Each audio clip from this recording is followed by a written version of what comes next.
And welcome to this week's episode of Spawn Camp, brought to you by Hello, everyone. us.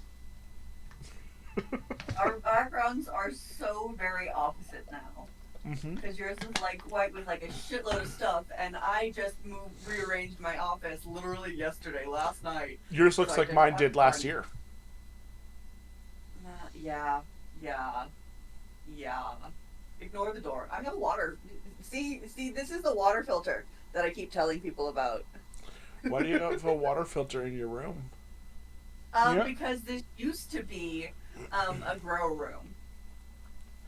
And now it's a grow room. Also, we have a Bright in chat as well, so that's lovely. We've got friends here. So, this week we've got fun things to talk about, starting with rumors of, from Keanu himself, Constantine 2 happening. There's more than rumors. There's like whole ass videos on YouTube from like official sources Yeah. Well, yeah. and an IMDb page. Yeah, but the IMDb page has a fan made poster. Oh, well, that's fair. Because that's John Wick in that poster.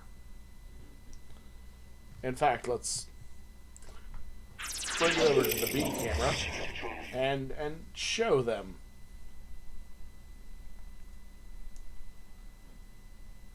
Yeah, that's honestly, it looks like they took John Wick and just slapped him into the original Constantine poster. Well, but there is a YouTube video from KH Studios. And there. Yes. First trailer, holy shit. No. Okay, well, this is happening live now. Well, no, because I think it's a concept trailer video. So it's not anything official. It looks like. Can you tell? Let me look at KH Studios. Do they do fan trailers? Or is this. Yeah, this is fan trailers. Never mind. Yeah. I don't mind fan trailers as an art. But god damn it, we're trying to find something actually proof. Yeah, and can they mark it on the fucking thing? I really don't like the ones that don't do anything to like tell you, and they just let you fucking think it. Think that it's real. Yeah. But Keanu Reeves' newest Constantine 2 update is exactly what I wanted for the movie. Constantine 2 updates, could not be more excited for Constantine 2's story to materialize. 20 years have passed since the first film, and only now are we getting close to finally having the sequel. Strong behind the scenes, lack of substantial updates over the last few months has caused many fans to worry. Thankfully, a new update confirms that it's doing well. Cool. They're not going to give us what that update is in any reasonable time. I love journalists who get paid for it because they're bad. It's pure bad. I used to be a But no, journalist. I used to work for a newspaper. I had to write shit like this. I hate articles that are formatted like this. yeah. We have something coming out soon, maybe. Yeah, and That's two all we're going solid to tell you. paragraphs to repeat the title. Listen, I saw the title. That's why I'm here. Now I'm in the article. Give me more information. Give me the actual article. Anyway, it's been approved by the Nope. studios. Okay, so it's That's the news. So it's for sure happening, Yep, as long as nothing horrible happens.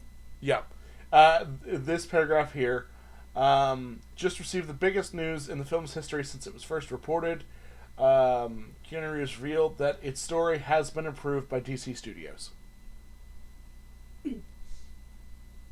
So yeah, the news is Constantine 2 is coming, and that's really awesome. Also, Bright says that she loves seeing someone's desk. Yes. I am trying to figure out a way to where we can customize her. Because apparently there is a Oh, way for us Despo. to import our own Ooh. character. Oh. So if I could put Femrev over there, that'd be dope. Right, but we'd have to get a 3D rendering of her, which I think I can do through um, Vroid. Well, and we had just recently talked about that. I'm considering having one of Yeah. those made anyway. Yes. Neat. So, Um, Pros and cons. I love the original Keanu Reeves Constantine. I thought he did an amazing job, and I absolutely want more of it. I do have to say, visually speaking, the CW Constantine was more accurate. yes. And I liked the CW Constantine. It was Absolutely. fucking hilarious. I did. It was awesome. Um, I don't know which one I would actually like consider to be better or like more canon or anything. I think they're both genuinely really good. So, I've always seen Constantine as like this wild, tragic, funny character. And I Yeah, didn't get that so much in the movie. It was all that's fair. because Uh, they're his funny little quips about, oh yeah, no, this demon, I totally know them, I totally fucked them. Not a good time. Actually, yeah, no, you're right. We definitely did miss out on that aspect of the character. Um, I'm now realizing it's actually been, I think, years since I've seen the first one. Yeah. So I need to go back and do that. Fun fact about Constantine, though, is I think every major writer of Constantine has admitted to seeing Constantine in the real world for real. Um, so the I know for sure there are three: the original creator and then two of the longest running writers for Constantine books. Uh, have both said that they have encountered Constantine in the real world.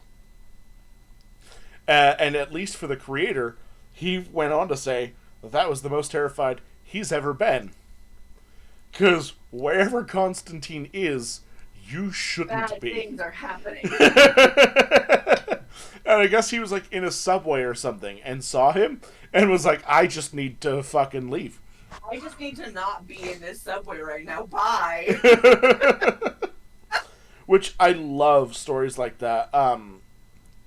Stephen Moffat, has a similar one for the Weeping Angels with Doctor Who, which is that one Christmas he asked his adult son if he wanted to see the first ever Weeping Angel, and he was like, "Yeah, sure, this sounds interesting."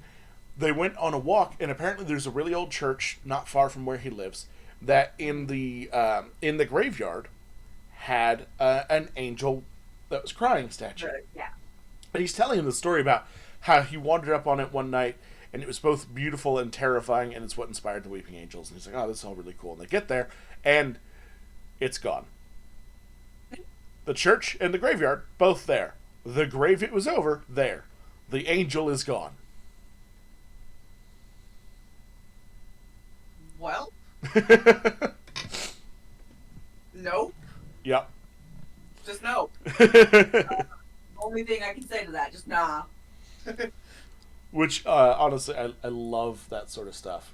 Where it's like, I made it up. I know it's fake. But I don't want to be here to be proven wrong. I don't want to be proven wrong that it wasn't just my imagination. I need that to stay in my imagination. I invented it. I know how horrifying it is. But yeah, so that's all very exciting news, and I'm really happy to hear about it. Yeah, no, I do love the Constantine just character in general because it delves into a lot of the like esoteric bullshittery that I've already been. When I think anybody who's ever like is into comics and had religious trauma loves Constantine. Why do you have to say it so loud? Constantine and Lucifer, both right there at the top of I've got daddy issues with Jesus.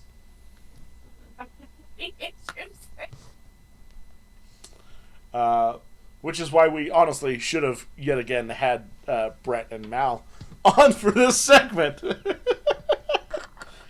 They're in chat. It's close enough. We can torture them there. That's entirely what my stream was yesterday. Was me torturing Brett. Love it. Yeah. Yeah. So that's that. That's a nifty thing that we have. Yeah. I keep losing this fucking document that I'm supposed to. There it is. Oh well, that's fine because the next thing we have to talk about is from a few nights ago. Oh, from us. I don't need to look up anything for that. Yeah. Yeah. Let's talk about Wednesday. Let's talk about Wednesday and how Tony ruined everyone's night and made us all cry. All of us cry, I think. Because Jesus Christ. So here's the thing I've learned about Tony playing with him for so many fucking years. He seems like the jock type, but he's the I'm gonna stab you in your fucking feels type and giggle about it. The fucker. Yeah. Good lordy. Because this is not the first campaign where he's sucker punched me with a fucking here, have a feels. Mm-hmm. To be fair, not all of that was on him, though. He gave us 100%. An amazing premise and story to fill in that, especially that episode. And then also blame Brett. I want to highlight you and Brett, the pair of you, in that episode. Yeah, listen, it's fine. The pacifist was threatening gods. It's fine. Well, and as the whole episode was like moving on, you're not in any of the scenes for a lot of it, and you're still like you're reminding if anything happens to her, I'm coming for you. So like you're charging the episode with this energy, and like it all like I know that we improvised because that's how good role players do. But looking back on it, it almost feels contrived, as if we were trying to like hard establish the connection there. No, yeah, I was so not prepared for Brett's move at the end there with yeah. Delilah. And Nora was so not prepared for that. So when it happened, and I'm not going to specify what it is, you'll know if you see it. But when it happened, it hit all of us. I froze for a solid bit there. Like, Tony and I have previously talked about, and I think talked about on camera, that we both like to we like to be the foil to whatever's happening on screen. So if it's hard and serious, we like to be a bit humorous, and if everybody else is going humorous, we'll play along with that until we need to rein it back in. We'll both play this pulse. And so when we were leading up to that moment and there was a request for a sacrifice, it popped in my head immediately. I was like, Allie's gonna pop up and be like, don't sacrifice me! And it was gonna be a goofy thing, which would have fit in character. However, it would not have fit in tone. And this was one of those times where I was like, no, we need to let this ride. We need to let this be what it's about to be. Yeah, I don't think it would have hit nearly as hard if we had had that breakup. Yeah. Of the serious tension. And I'm glad I didn't, because fuck. I think that might be one of the best nights of gaming that I have ever had. It was definitely amazing, especially with the way it paid off in the end. Yeah. And your character going to Delilah and like doing the stand-in doctoring while I had to deal with these two fucking gods who were stupid. Yup. And also that moment of like Allie not really being good or practiced at this. Yeah. It's like I could try and tourniquet A bit. A bit. I need someone else to take care of my sister for a hot second before I can take care of her. Just keep her dumbass alive. Oh my lord. That was such an intense session. Just from the get-go, because on my end, I did a little funny, and then suddenly I was gone for most of the fucking episode. I made a funny little joke that I was going to knock a man out with sex, and I had to commit to that fucking bit. To be fair, come back. You were given outs. It was brought up that you could have poisoned him, and you committed to the bit. He poisoned on me. You took him back to your room. You could have been. I didn't. My room was in the hotel. I was at the completely. I literally just stole a room and fucked a man in it. That's great. So yeah. We were staying at like the higher end hotel. Yeah, that's right. Money. And in that same vein, so to set up the scene. We're returning into town and going to the marshal's office because we needed to see one of the prisoners. As we're approaching, all hell has broken loose in town, so the marshals are gathered outside the office. We all have this moment of, okay, we need to be able to get past them. So we need, specifically, to get past these ones before we can do anything. So Nora went in to try and seduce away as many as possible, and was only able to pull one. Now, the party had split to come from different directions, and Allie and Delilah, by chance, had gone the same direction. And Allie immediately was like, okay, I've got the con. I'm going to fake arrest Delilah. Delilah all the while going, what the fuck's happening? And so Allie, loosely ties Delilah's hands, and then goes to turn her in. The thought process that I had doing this was, they'll walk us in themselves. And then once we're inside and their guards are down, we'll start shooting. I'm going to signal people to follow us in. It'll be quick and easy, and we'll ambush them. Except that, as soon as we got inside, Tony describes what the marshal was, and Allie is everything just immediately pulls in and is like, fucking nope, need to get the fuck out of here, fucking no, gonna die. Because Creepy Demon Man was the lawman. And Allie had already given the signal for the others to follow. So as she's about to finally get out of this room, the other two come barging in screaming. And then immediately turn ass. You're seeing the marshal. So the three of us book it out of here what the fuck do we do? Meanwhile, Delilah is now being for real arrested. For nothing. While we have no idea how to get her out. So, we accidentally hard fucked the party right out the gate. We're like, hey, we're a group of 5. What if we just take 2 out of the picture? Yeah. No, literally as soon as Tony gave me the option of, you could poison him, I'm just like, okay, what do I have? Fucking nothing! I have nothing! That'll teach you. Apparently I'm supposed to just keep vials of poison in my bra. Just keep a couple dosed cigars on you. There we go. I've got to fucking, I guess, figure out how to make those if we ever play these characters again. I fucking want to play these characters again. Dip. You just soak them. Well, yeah, but I'm fucking know what kind of poisons I can use that are gonna not make it obvious.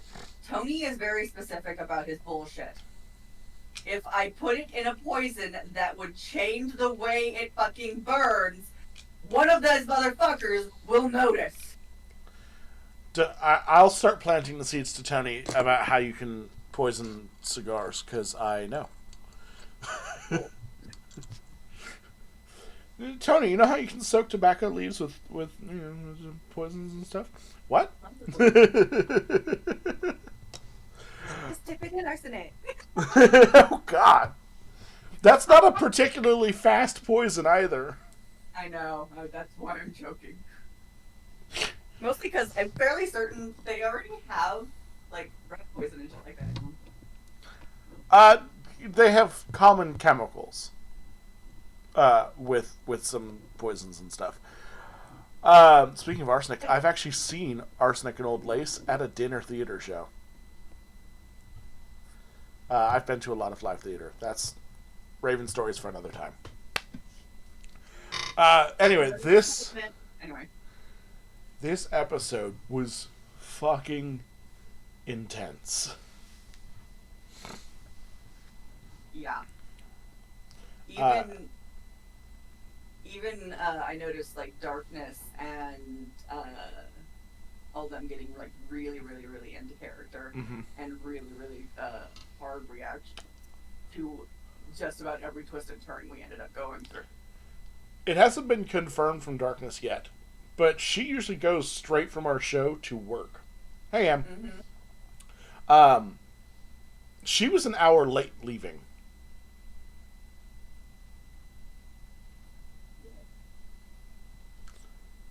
So there's a chance Darkness was an hour late to work because of what that show was. Our shows generally are about 3 hours long. That one's close to 5 hours. Because even after Darkness left, we kept going for quite a bit more. So, I mean, if you haven't seen it, absolutely go check out last week's episode. If you have to break into chunks, fair. We should have done the same. So here's the thing. We can't do it next week because Tony's gone. Yeah. I don't remember. Brett said he wanted to wait for Tony to come back before he starts Root. But then somebody suggested that he wouldn't have to. So I don't know what we're doing next week. No idea. We'll find out. You'll find out. It'll be fine. We're so well informed. For sure. Oh yeah, check out the Patreon. New episode of Tony vs. the Weeb World has just dropped, and I happen to know that in about 2 weeks, a new episode of a new show will drop on the Patreon. The show is going to be called Grave Error, and that's all you get to know. Ooh, are we doing like secrets?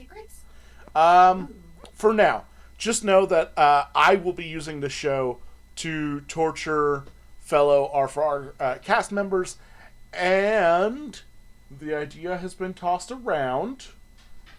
Some non-R4R people. Yeah. Friends of R4R. Viewers of R4R.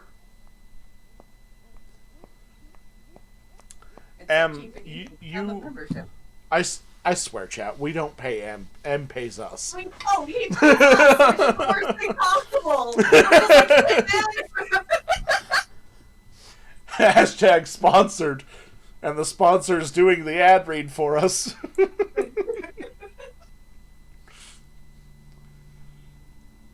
But yeah, I have specifically talked about potentially even having viewers of the show be a part of it. So, M, you might get an opportunity here. Ooh. Yep. I'll send you some info. So absolutely, check out the Patreon. We've got all kinds of cool stuff going on there. And we're adding to it every week or so. Adding new stuff, not adding... We add stuff to it, as I understand, nearly daily at this point. Yeah, because Tony does his Tuesday Kickstarters. And then there is the monthly Weeb bullshittery. You've got your thing. I need to actually put those up. I have... How dare you. Blood's got some art stuff going on there. I have been going through trauma! Well, stop it! Yeah. Tell the world to leave me alone! Tony's Tuesday stuff is TTRPG recommendations, stuff like that, from all of the Kickstarters that he backs. Because Tony just has unlimited pocket money for Kickstarter for TTRPGs, I think. He is a sugar baby at this point. We're going to find out one day that Tony could have just funded R4R from the start. I don't think wife would Tony's going to slip up and accidentally show us his bank account, and there's going to be like 12 zeros in it, and we're going to be like, what the fuck? You fucker. We could have had so much nice stuff and just kickstarted. God. Oh my lordy. Oh, that's... Yeah, and really, I don't have much else I can say about last week's episode. I can just keep saying it was amazing because that's what my brain is fixated on. There's also the fact that I don't want to spoil it for people who want to go watch it. That. Because it's, like you said, it was one of the most emotionally charged sessions I've personally been in. Mm-hmm. I can't say the most emotionally charged because there have been some times before. But that's fair. It's absolutely the most emotionally charged episode we've ever had of any of our shows. Tony, I think, was the only person to be like, maybe some stuff going back into breaking character. But I don't think that ever got this intense. Very early episodes, a bit with Boston, maybe, but never to this degree. Yeah. Yeah. Yeah, because even Brett was just like, no, this one takes the cake. Yeah. It's always you and Brett. Getting all up in the feels. I like destroying my friends with emotion. You fucking did it. So, the developer for Palworld has had an interesting thing come up for them. What do you mean by Palworld sick notes? I'm just looking at this. I've been looking at this on our notes going, what the fuck does that mean? So I'm just going to read the title of this article for you. Please do. Palworld dev Pocket Pair gives employees Monster Hunter Wild's launch day off after receiving mysterious notes from staff who said they'd probably be too unwell to work.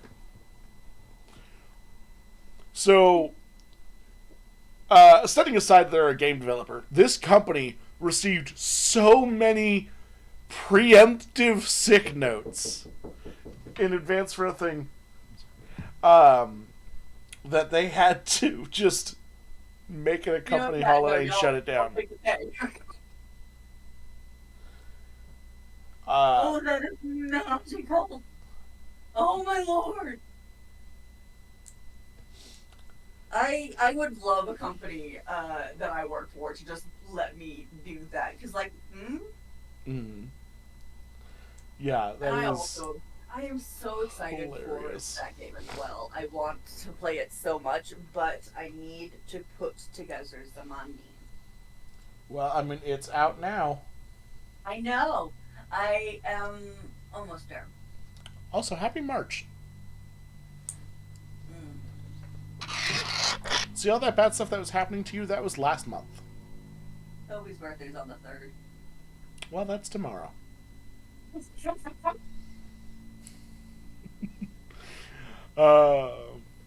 That's really all I had on the Palworld thing too. That title alone, it's the whole story, and two is amazing. That's fucking great. I would love to have been just like, yeah, no. There's so many people in that company who also play games that they were just like, no, we're just gonna not be in to work that day. I would love to have been in the executive suite when one of the managers comes in and is like, guys, I've gotten 27 sick notes from my department for the 28th. And one of them goes, don't you only have 15 employees in your department? He's like, yes, I know. They're not coming in. And then they're just like, well, we can't fire everybody. I guess let them? Just let them? I guess let them. Oh, That would have been a magical moment to witness. Just this exec going, what the fuck do you mean? What do you mean they're all going to be off?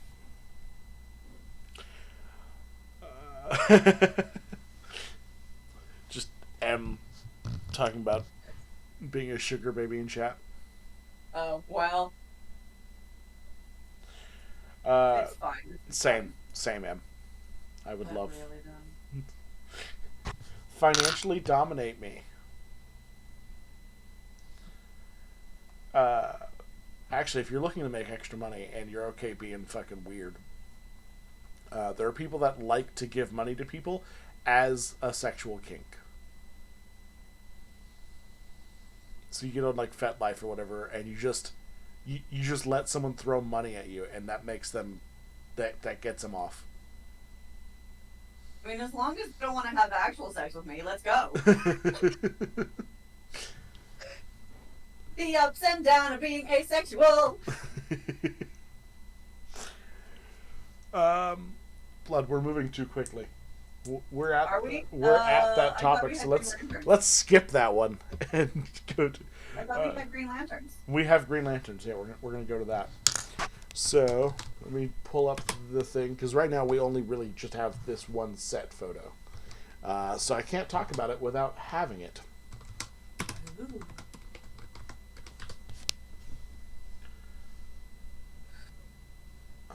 No, I specifically put an S in that word for a reason.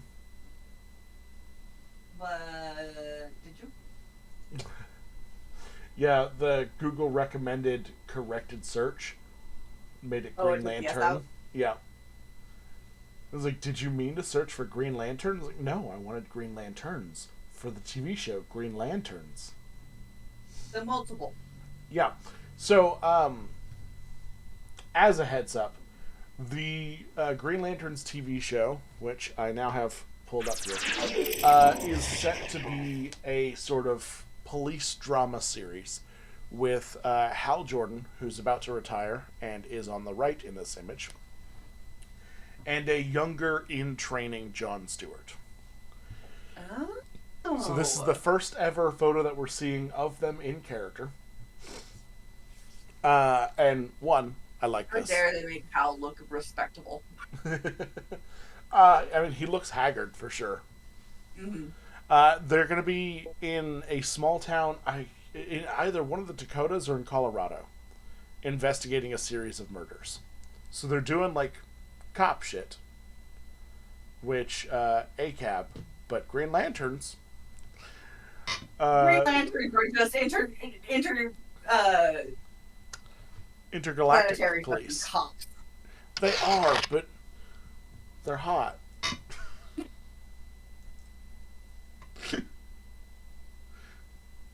It's okay when their uniform is emerald and holographic. Is that all it takes is the ring? Which, speaking of, in the set photo you can see Hal's ring, and people have already been trying to compare it to Guy Gardner's ring from the new Superman trailer, and they are very different. What's really funny is a lot of the discourse I've seen about that is people like trying to figure out why their rings might be so different and all of this stuff.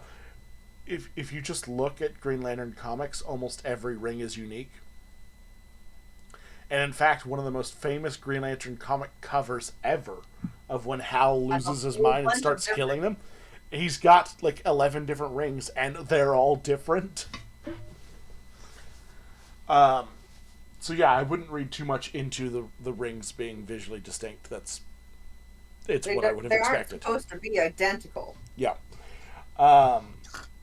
There are supposed to be like other lanterns coming in throughout the series, so we'll probably see Kilowog and Tomar Ray, which would both be really cool. And we did get versions of both of those in the Ryan Reynolds movie. That doesn't exist. I will say Kilowog in that movie I think was pretty good. Tomar Ray read more as a fish than a bird to me. Yeah. That movie didn't exist. I don't know what you're talking about. I don't know. I tried rewatching it last week and couldn't get past the opening scene. Uh-oh. I rewatch bad movies for the fun of it, and I couldn't rewatch that one. It's not even like funny bad. It's just bad. Yeah, so like the rewatch value for a lot of bad movies is getting to laugh at like, oh, why did they shoot this in that way, or what the fuck is this writing? Yeah. And that Green Lantern movie, it's worse than bad. It's boring. There wasn't any of that banter that I could have of like, oh, what's this about? It was just like, yep, this scene's still going. Uh-huh. And it's still going. Oh, we've Why changed, but it's not any better. Boring fucking topic. For like half the goddamn movie. So yeah, I'm really excited to see it being done well now.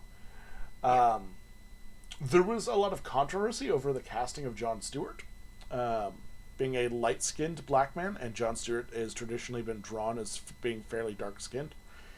Yeah. And the criticism being drawn there is that a lot of Hollywood castings, when they have to choose a black actor, will tend towards a light-skinned person. And we can't personally directly comment on the validity of those things very much, but I will say the community was vocal about it, and I think you should look into other people. Yeah, like listen to what they have to say. That said, I am hopeful. He's a good actor. He's a very beautiful man. Look at those eyes. Look at him, man. So fingers crossed. Generally speaking, I have had a positive attitude and a hopeful outlook for everything coming out of James Gunn's DCU. Yeah. James Gunn has done a lot of good with the DCU.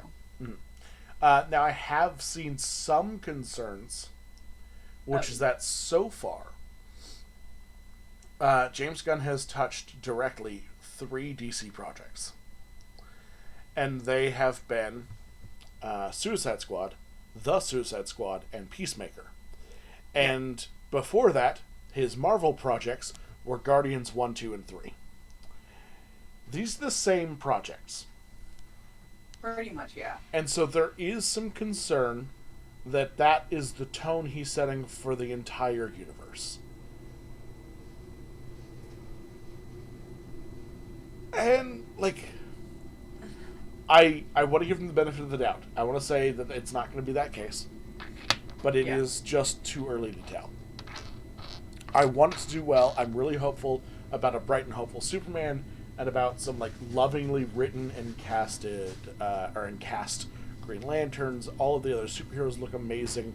Nicholas Hoult as Lex Luthor is perfect. So at this point, we're just going to have to wait to see. And luckily, only a few months at this rate. The new Superman comes out this June. Oh yeah. Mm-hmm. I am predicting that it might be one of the largest movie premieres of all time. I think top 5. It is, especially after us getting that teaser of, we're going to do Superman, and then them canceling it a couple years back. I think this could easily challenge Endgame and the Avatar movies and Titanic and all of that, Spider-Man. It's going to be right up there. Yeah. Yeah, so that is that. And unfortunately, we are now to the other topic which people want us to talk about. Oh, yeah, that one. This is a thing. About it. Oh, well then, unfortunately, that means that we have to see the thing. Well, please no, because I've seen it. I've seen the the ad for it. I don't like the way it looks. That's kind of been the general consensus, and I've seen people talking about it, and it has to do with some of the ways that the characters have been designed or redesigned. Yeah, I don't like the redesign of Fiona very much at fucking all. I've seen a lot of people talking about Shrek's face. Mm-hmm. That it looks is, weird. yeah. It doesn't fit. The eyes are too And close let's talk together. about The the nose is, Donkey's got a weird mohawk, Uh-huh. which like he's always had the mane because Donkey, but like it's spiked. Mm-hmm. It's spiked and like thin, and it doesn't. It looks more like a mohawk rather than his mane. Yeah. I'm fine with the kid. Fuck, the kid's fine. We haven't seen her before. Not really. Honestly, Zendaya's character looks like the same sort of character design as the Trolls movies. I mean, it's DreamWorks.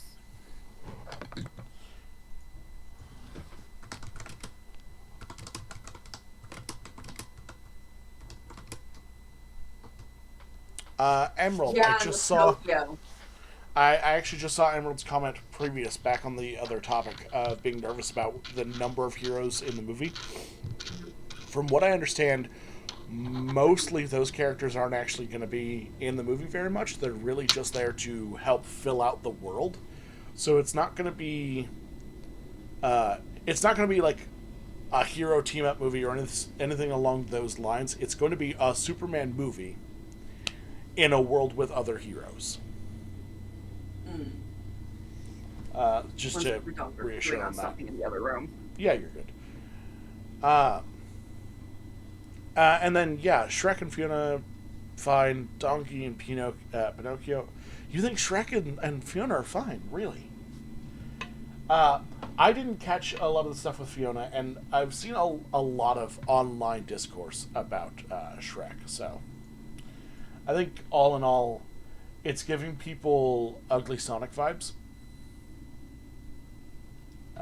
Which is hilarious because it's for a completely different reason. I don't know. Bud left, and now I'm here.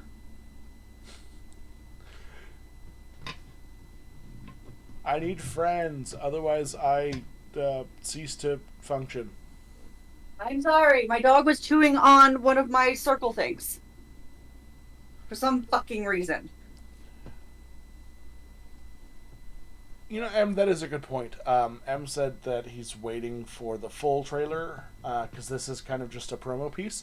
And to be fair, from the first release of the trailer for Sonic That is to true. the next one, they took a lot of the criticisms and updated. Why they're doing more promos? You notice that they're doing that, right? With a lot of the animated movies and stuff like that. They're doing a lot of promos to like get the feel of the vibe of the community. To be fair, it's not a bad idea. It's not a terrible idea. That being said, it does each time cause us all to go, Mm-hmm.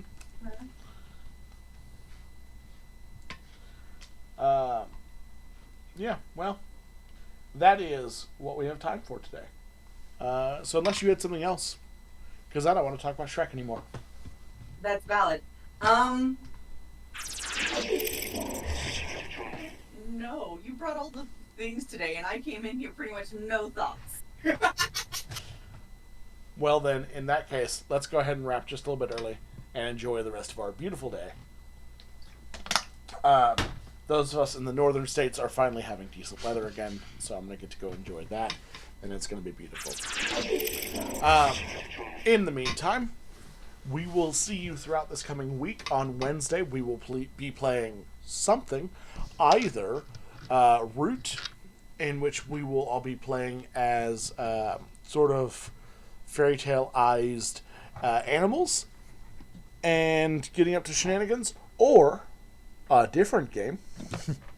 We'll see you again next Thursday for Thirsty Gay Thursday, where I believe Darkness will be back, so we'll be back, or Brett will be back, so we'll be back into Borderlands. followed by no episode of Wonderarium, and then us again a week from today on Spawn Camp. Check out the merch store. Check out the Patreon. Follow our stuff. No, we had Wonderarium yesterday, didn't we? No. Listen, I'm just here to read the schedule. I don't actually know when anything happens. No, I know that there wasn't a Wonderarium yesterday because I wasn't there. As an example, last week I said that we were going to be playing Brett's game on Wednesday, and instead we had Tony breaking our hearts. So in that case, we will see you this coming week. Have a great day. Have a great time. Thank you for being here with us. Bye, guys.